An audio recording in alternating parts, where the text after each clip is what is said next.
Are you looking to take the next step toward investing in commercial real estate but don't know where to go?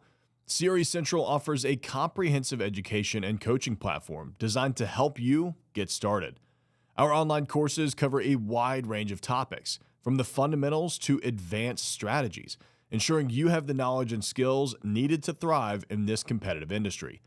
As a member, you'll gain access to our exclusive online community and monthly group coaching calls, providing you with valuable networking opportunities and personalized guidance from experienced professionals. Whether you're a beginner or looking to take your career to the next level, CRE Central has the resources you need. Visit www.crecentral.com to learn more. Welcome back to the Commercial Real Estate Investor Podcast. Today we are diving into another episode, part 2, of structuring real estate partnerships. That is of utmost importance. If you haven't listened to part 1, I highly recommend that you go back and listen to it, because we talked a lot about distributing equity, determining partnership roles. And today we're going to kick it off with really aligning your goals between partners. Because if you are jumping into a partnership and you're not having the premarital counseling conversations, you're going to have a bad time, right? Because let's be honest, business partnerships are marriage without all of the fun stuff. So you need to make sure that you know exactly who you're jumping into bed with and that you are going to be able to work together towards whatever you've got going on. So, Logan, I'm going to kick it over to you first. I mean, when you're looking at JVing or partnering with somebody on any of your investments, what are the first few questions or items that you like to knock out with them to make sure that you're on the same page with what is to be done with this deal? Yeah. Well, a partnership without aligned goals is like a ship without a rudder. It might float, but it's unlikely to reach its intended destination. So I like to try to start with ensuring congruence in objectives and strategies to try to get the fundamentals down so we can hit smooth sailing. All right, now that I'm taking my sailor hat off, I want to say that is complete at the theoretical level, but really difficult to be effective at the applied level. And what I mean by that is, yeah, you can have a lot of things that make sense on paper, but then you get into talking with a potential partner and they might be a really good salesman or a saleswoman, and they may manipulate, not even knowingly, but subconsciously manipulate you into believing that you might need something that they have and they want to get rewarded for it. So there's a couple different, I think, buckets to be thinking about. One, who needs who more? Okay, that's a hard question, and you got to get real about those facts. Do you need this person more than they need you? Who found the opportunity, right? Because if you found the opportunity, the project, you likely are a little more engaged with it and you want to see it to fruition. So make sure that you level set with yourself about, should I continue to even go after this project? Number 3, risk. And I've got a whole section on risk that we could talk about how I think about it here shortly, but who's putting their risk? Who's putting the risk up? Is that balanced between the two partners? You need to be thinking about this as like, if you're putting each other in a cage, because that's what you're doing here for 3, 5, 10 years, who's got the keys to be able to unlock the cage and get out, right? And who's stuck in the cage?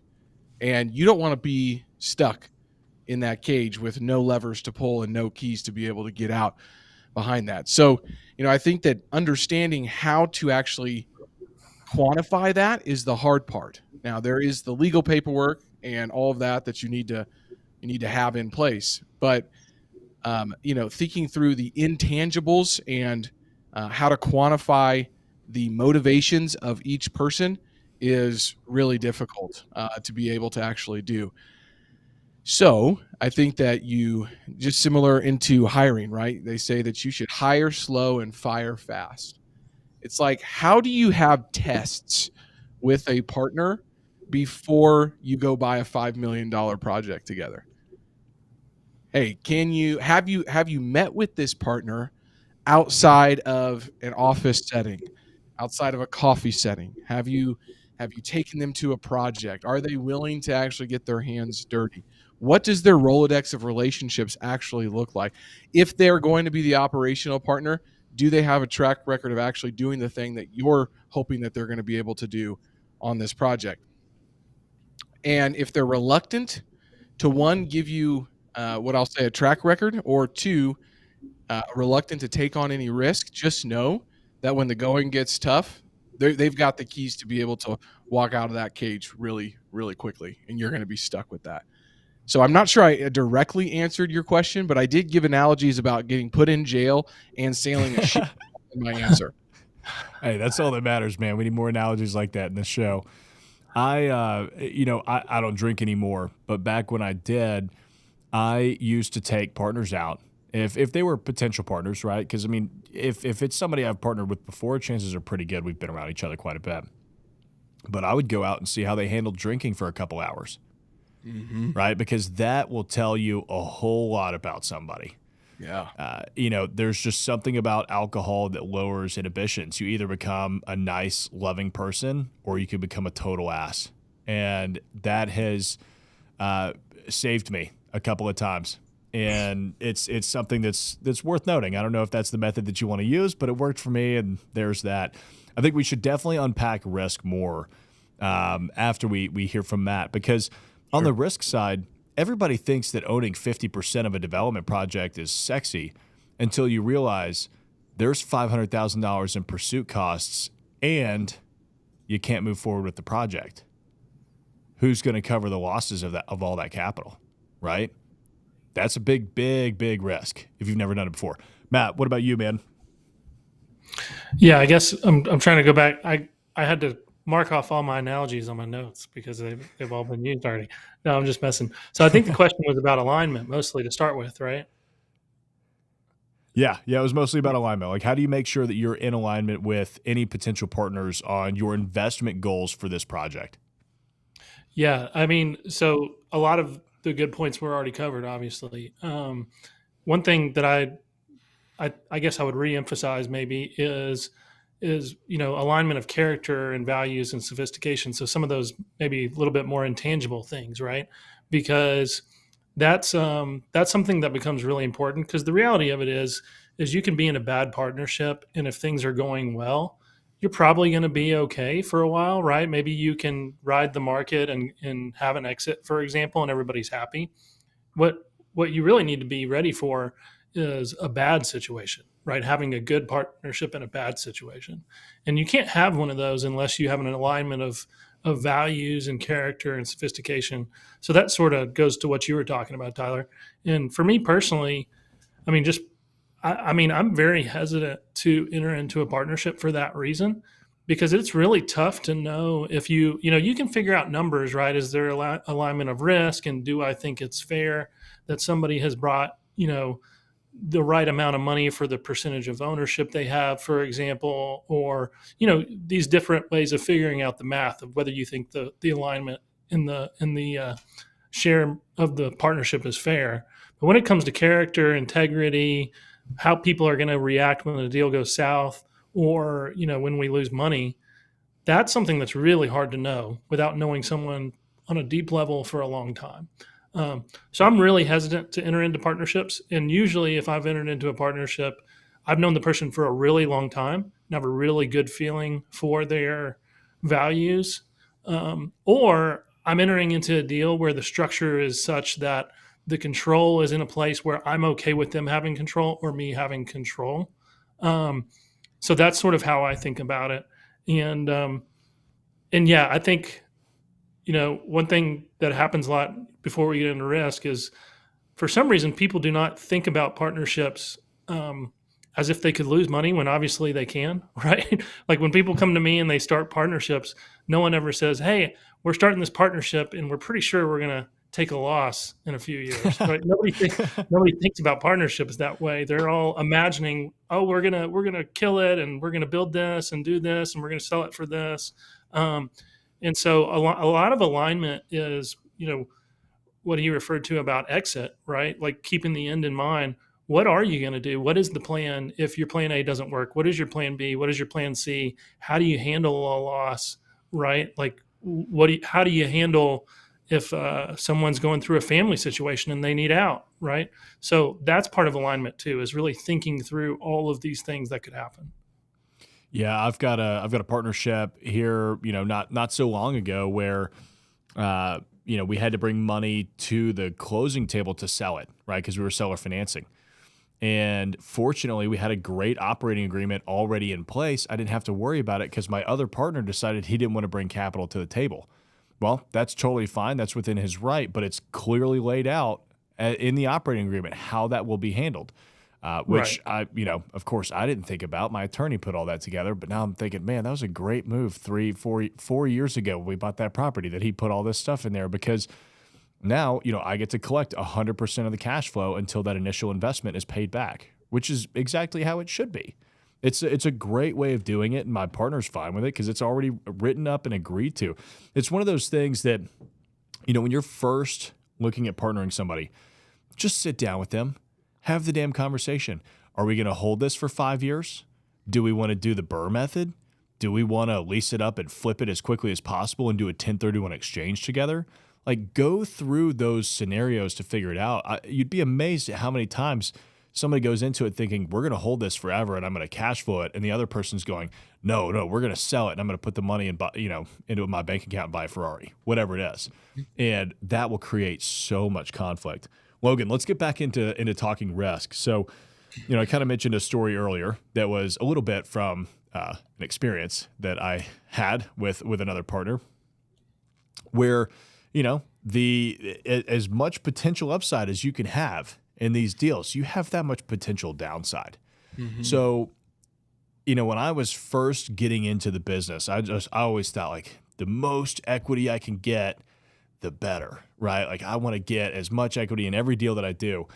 And now I'm like, actually, I would like to bring in 3 other experienced partners, and I would prefer to not have the bank, solely looking at my global cash flow. And I mean, how do you approach that on your deals?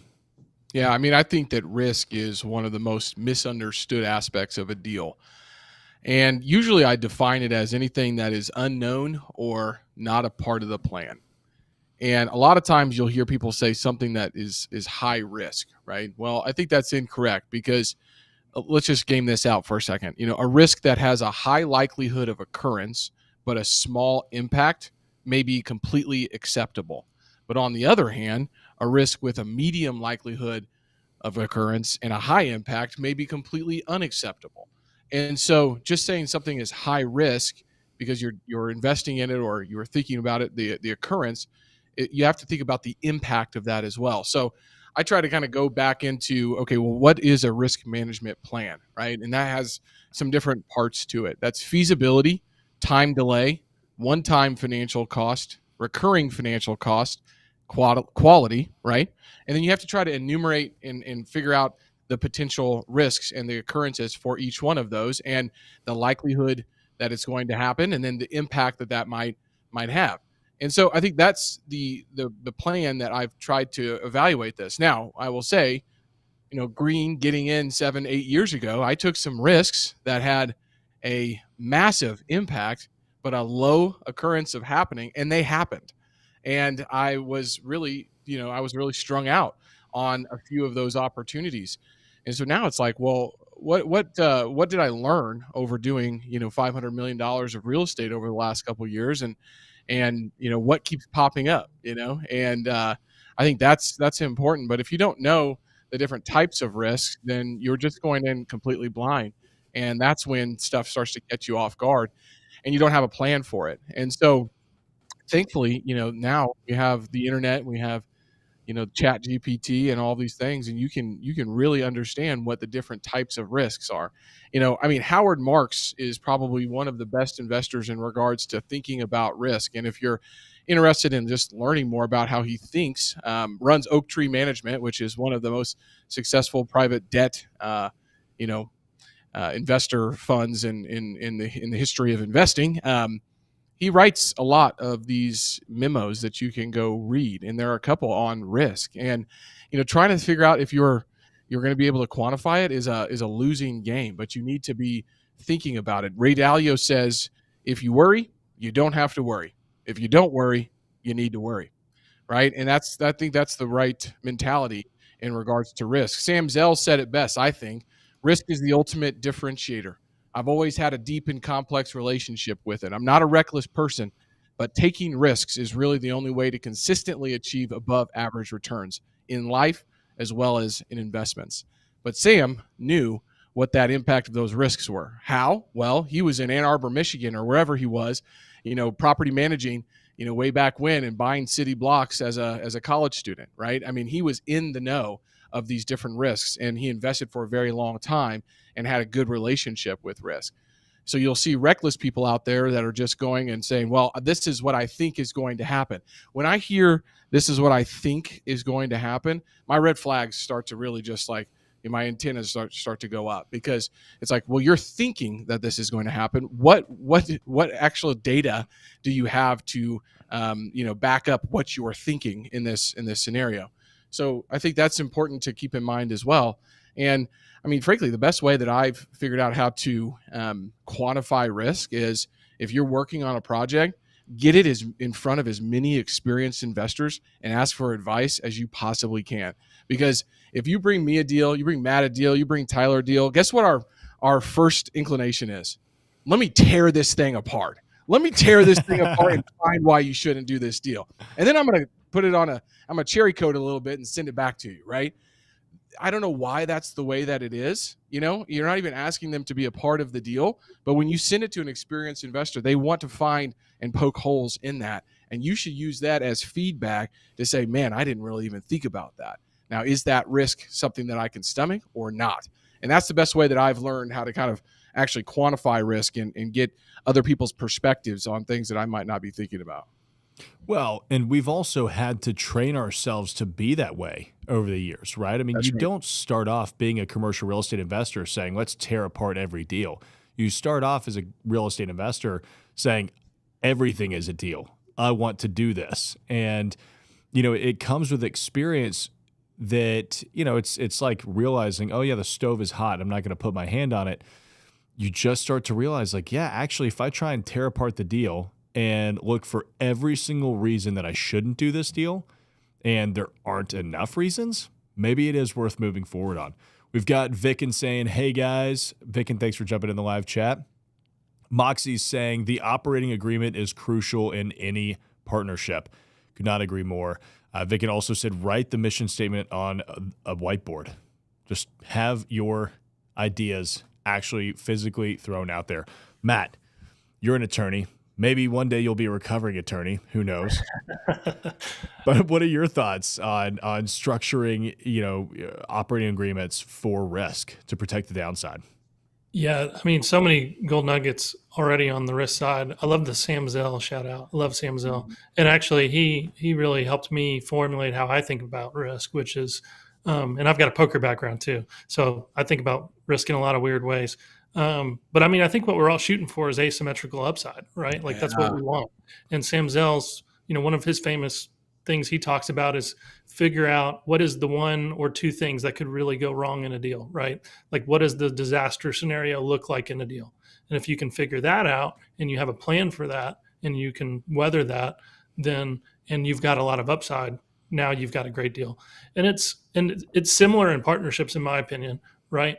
Because everything, and the other thing you got to think about is who's taking on what risk in a partnership. So just by entering into a partnership in general, a lot of people don't realize in a general partnership, you have joint and several liability. So you're on the hook for almost anything that your partner does on behalf of the partnership. So if you're a limited partner, if you're bringing capital and you're trusting an operator, for example, you are on the hook if that operator goes out and commits fraud or does something grossly negligent, if somebody gets hurt, if they don't have good insurance, right? I mean, there are so many ways, and you're taking on that risk. And you got to think about how the operating agreement and the partnerships are structured and who has what share of the risk, right? So if I'm a partner and I have a personal guarantee, I have tremendous risk on that loan. If I don't, then maybe not so much. If I'm a very high net worth individual that's partnering with a very low net worth individual, who do you think's really taking on the risk there, right? The high net worth individual is taking on the risk. And so just from a basic level, I think if you do not deeply understand the risk you're entering into in the partnership and who has what share of that risk from a source other than your potential partner, you need to slow way, way down, right? You need to get an attorney. You need to speak with mentors. And the operating agreement and the partnership agreement, that's where we try to put everything in writing to account for all those worst case scenarios or even life, right? So there's a risk of someone dying in a deal. There's a risk of someone going broke or filing bankruptcy or getting divorced or deciding, I mean, I literally had a partnership where one of the guys literally went crazy, like went mentally unstable, and they had to figure that out. There's so many different things that could happen, right? Or we just don't see eye to eye anymore. Something happened and we just don't agree. So the partnership agreement is where you go ahead and you have a plan for all those things, right? That's how you do what Sam Zell says, and you look for what are the worst case scenarios, and we've got a plan for it. We can get through it, right? So some of the ways I think about it. I mean, we could get into specifics on what's important in an operating agreement, like a couple highlights. We talked about exits already. Exits are amazingly important in a partnership agreement or operating agreement. Buyout provisions, what happens with capital injections, what happens with losses, all that stuff. You really just want to sit down with a good attorney and get an education the first time you do an operating agreement or a partnership agreement and get all the questions answered and out there in your first agreement. Yeah, there's so much that you want to make sure is covered in those OAs. And let's go ahead and unpack some of that. I got First, a question. Go for it. I got a question. So have either of you been through a situation where you're in a partnership and one person, you don't see eye to eye anymore, or something changes in regards to where you're at in life and you just want out of the deal, right? Like, and we're talking maybe like a $10 million industrial building, like, and you have this partner and you've shared everything 50-50 up to this point. And you're like, okay, I'm going to buy this other person out. How the heck do you go around and about figuring out what the value of those shares are? Is that in the operating agreement, or how does that work? Have you guys ever been through that? Man, I literally went through this 2 weeks ago. Okay. 2 weeks ago. I just you got go first out of a deal. Yeah. Let me go first, and then we'll hand it over to Matt because I know Matt deals with this stuff all the time. Fortunately, it was in the operating agreement, so I was no longer seeing eye to eye with this partner. I was the one that was skewed on the high net worth balance sheet, taking most of the risk, right? And this was a newer investor that I had partnered with he found a great deal, so I was like, let's do it. By the way, if you're out there and you're finding really great deals, give me a call. I might partner with you on it. But let this be a cautionary tale. He was no longer keeping me up to date on a week-to-week basis as to what was going on with the property anymore. And then I got twice this happened where the bank reached out saying, hey, they're putting more debt on the property. Need you to sign this within the next 24 hours. And, the first time, I get it, whatever. I looked at it. Okay. Called my partner, figured out what it was for. And it was for, like damage to something in the building from a storm or whatever it was, right? Like it was something that needed to be done.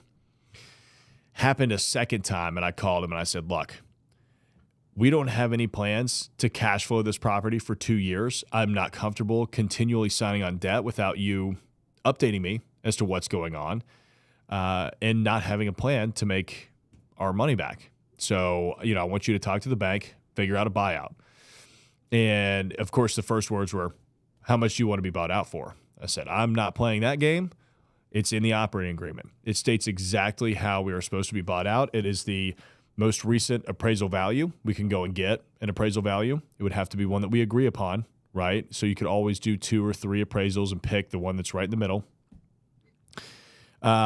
Fortunately, we both agreed upon the appraised value minus the debt on the property times my percentage of the equity. So it was a very simple, straightforward deal, but it's not always like that. That's why it's so important to have a great OA. Matt? Yeah, no, it's super important because what'll happen a lot of times is, like our firm will have what we call partition suits. I'm not sure if you guys are familiar with those, but that's where, sometimes people will find themselves jointly owning property and they're at a standstill, right? Like one side needs to sell, the other side is a lot of times unresponsive is what happens a lot of times where, and that's a partnership, whether they have a written partnership agreement or not, it's still a partnership. It's partnership property. So, like you're saying, if you don't have anything in writing, you're stuck, right? Like there's not an easy. It's sort of like a divorce situation. You got to go lawyer up and file paperwork with the court, and if you don't have an agreed exit, you've got to go through that process. If you have a good operating agreement, there's almost an unlimited amount of ways that you can pre-plan your exit, and you can put conditions on your partners, right? So typically, there's a few mechanisms built in your operating agreement. One is a forcible expulsion, right? So in other words, if in most of your operating agreements, if you get nerdy and start reading them, you'll realize there's a way you can force partners out if they file for bankruptcy, if they commit certain crimes, or everyone can be different, right? If they commit fraud, or they all have different language. So there's a way you can force people out, but usually you have to have pretty good solid evidence that they've done something significant. And then there's voluntary exit provisions, right? And the voluntary exit provisions, that's where you can get really creative, or you can even have kind of like a third option where not necessarily a voluntary exit where anybody can exit wherever they want, but if one partner wants out and the other person doesn't, right? Like if one person wants to sell a property and the other one wants to keep it, then you can create whatever sort of provision you want. And one example that I've seen and encouraged sometimes is kind of like a discounted buyout rate, right? So like that can be a good one. So if, for example, two people are going into a partnership to hold a property for 10 years, right? And something happens where one partner needs out early and there's no foul play, then maybe, for example, you get an appraisal from an agreed upon appraiser, and the partner who's buying the other partner out maybe pays them 80 cents on the dollar for their pro rata share, or 85 cents on the dollar, something like that. And I've seen as low as 75. And so that's just like a little trick that I see some people use. So that way, and then some people who, let's say if you've got a high net worth individual or someone who's really taking on a lot of risk, they may have a provision in there where they can buy out the other partner at any time, whenever they want to, under set conditions, right? So maybe that's full appraisal value or 95% appraisal value or something like that. So there's unlimited ways you can do it. I just think you should have a plan for the exits. And I forget what this one's called, but this is an interesting one. I think I actually have this in one of my partnership agreements, but it's basically a standoff of sorts. Whoever says, I want to be bought out, or I want to buy you out of the agreement, they then have to make the first offer. The second party can then turn around and buy them out or sell their shares for that exact same amount. And if if I was trying to buy a partner out and I offered them $1,000 for their shares, they could turn around and buy my shares for $1,000. Right. Yeah, that's super common. Yeah, and you can't turn it down. I mean, it is written in the operating agreement that your partner has the ability to buy you out for exactly what you offered them, because that's what you valued it at. And it's great because it keeps somebody from trying to undervalue the purchase of the other person's equity. Yeah. So, but in my opinion, it's really so much better if you have a pre-planned, agreed way to do it and how to value it too. Like exactly how to value it is really important, because it doesn't help you if one partner's like, yeah, I want to be bought out, and the other one's like, okay, cool, give me $1 million, and it's only worth 700. You're still stuck, right? Yeah, you got to find some way to force it. And Logan, I'm sure you see this all the time. It's like, I would rather see a 30, 40, 50-page lease than a 3-page lease. You kind of want an operating agreement that is a little bit longer and more in depth, because it's going to cover more situations. Yeah, absolutely. That makes a lot of sense. All right, interesting. It's I just wanted to see if you guys had been through it personally. Obviously, Matt, I figured you had been through a lot of those, but I think that's important for investors and folks that are putting deals to be thinking about. And you may get the same question from your LPs. They may come in and say the same thing, and that needs to be lined out in your legal documents as well. Hey, I want to sell my shares. Well, what does that look like? It's not just with potential general partners.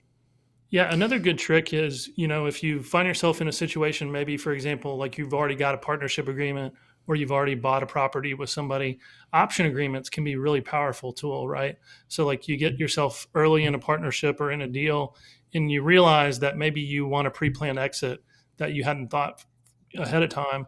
You can create an option agreement where you have the right to buy the other partner's shares out at a certain price, or it could even be based on something in the future, right? Like if you want to buy your business partner out, it's based on a multiple of EBITDA at that time, right? Or a minimum number, or whichever is greater, right? So option agreements can be a really great backup strategy to get an exit in place. You can get really creative with it too. I've got a business that I invested 50% of the capital. I've got another partner that invested 50% of the capital, and then we've got an operating partner.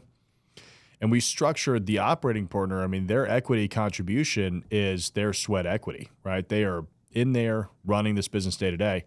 So we structured it to where we could buy them out through their shares for, oh gosh, what was it? It was like the average value over the last 12 months based on EBITDA. And so if the company's not profitable and it's breaking even, then we can buy them out for $0. Mm-hmm. Now, it's not necessarily in our interests, right? We want to make sure that we've got somebody in there that's running the company day to day, but it also protects us on the downside. If this partner isn't performing, we don't have to worry about buying them out for 10% that they haven't earned. So there's a lot of little tricks like that you could drop in there. We could talk about operating agreements all damn day. We've got a question from Moxie. This came in when we were talking about buying assets earlier. What cap rates do you guys need to see in order to execute, in order to buy something or partner with somebody? In my opinion, today, it's got to be an 8.5% to 9% cap rate with even better value add opportunity. I know that's aggressive. That's just how I look at properties. I'm typically looking at something that's mostly vacant or needs some significant turnaround, because I make my money in commercial real estate by adding value. So it's tough for me to buy like a 7% cap rate with a 5-year lease and let it set. Matt, what about you? Yeah, I start paying attention around 8 probably. But it's also one of those things where when I'm doing heavy value add, I may not be paying a lot of attention to the existing cap rate, right? Because if I have a vision for the property and an exit, I'm really more looking at the equity spread. Am I going to be able to refi? Will I cash flow and hit the debt service coverage and all that? So that's kind of my answer. If I was looking for something a little bit more stable, I'd probably start looking right now around 8. Otherwise, I'm more focusing on other elements. There you go. Logan? Yeah, I mean, I got a deal sent to me yesterday from one of my banker buddies, and it's in receivership. It's a four tenant retail shopping center in a great area. And they're like, hey, we're going to try to sell this thing. And I looked at the NOI. I think it was somewhere around, $200,000 of NOI. It was 66% occupied. So I looked at that and was like, yeah, it's a beautiful building in a fantastic area, but it's got a decent amount of vacancy. And the rental rates are already at $44 a square foot, which seems very high. Whoa. So you have to go get really high rents. And this is in a subdivision, or sorry, submarket of Kansas City. And I was like, yeah, I'll take a swing at that at a 10 cap, So I was like, I'll offer him $2 million, and banker texts me back and he's like, well, we've even, just to get this off of our books, we can't sign off of it unless it's around $3.5 million.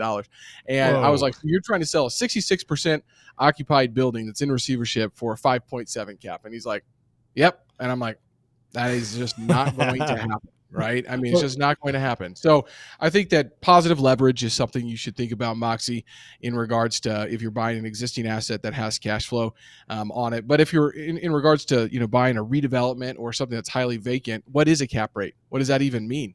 I mean, if there's one space out of 5 that are occupied and the NOI is $25,000, like you're just gonna buy that at a 10 cap? Like maybe, I guess, if you're really good at get a really good deal. Because you're going to build that to a 20 cap, which is phenomenal. And maybe we start seeing those real estate deals at some point, and that's the type of deals that you're doing. But you've got to be able to look at a pro forma and say, okay, well, for that other space, I've got to retrofit it and I've got to put some TI into it. And so I'm gonna underwrite, rental rates at $30 a square foot. What does that look like if I can actually make that happen? So again, that's one of those pieces of risk that we were talking about, right? Like that is a big risk going in, thinking that you can go get $44 a square foot. It's already built out as a restaurant, so you have to go get a restaurant tenant or retrofit that whole space, and they have to be able to support $44 a square foot. That's a pretty big risk if you're going to go buy it at a 5.7 cap. Now you buy it at a 10 cap, you got some room there. So, anyways, that's just kind of a quick rundown of a project that I was thinking about yesterday. Yeah, and I think that's a great way to bring it around too, because you have to put risk into the formula when you're talking about what kind of cap rate you want to use, right? So it's really hard across. You got to think about the asset class and then the risk of the project, right? That's associated with the upside. So it's really it's not good to have only a blanket answer for that. Yeah, I mean, there's a story to be told with every property, right? I mean, the last acquisition I made was $5.6 million. It scared a lot of people away. It had potential environmental issues. We figured it all out. I knew it was going to appraise for over $10 million. So I was like, you know what? I'm willing to put the work in because I know it's going to appraise for significantly more. It appraised like literally, $100 under $12 million. So it's like, yeah, that's kind of worth spending some time on. So that's all we have for today for this Investors Roundtable. Appreciate you all for joining us this week. We will see you all next time in part 3 of Structuring Real Estate Partnerships. Thank you all for joining us. Are you looking to take the next step toward investing in commercial real estate but don't know where to go? CRE Central offers a comprehensive education and coaching platform designed to help you get started. Our online courses cover a wide range of topics, from the fundamentals to advanced strategies, ensuring you have the knowledge and skills needed to thrive in this competitive industry. As a member, you'll gain access to our exclusive online community and monthly group coaching calls, providing you with valuable networking opportunities and personalized guidance from experienced professionals. Whether you're a beginner or looking to take your career to the next level, CRE Central has the resources you need. Visit www.crecentral.com to learn more.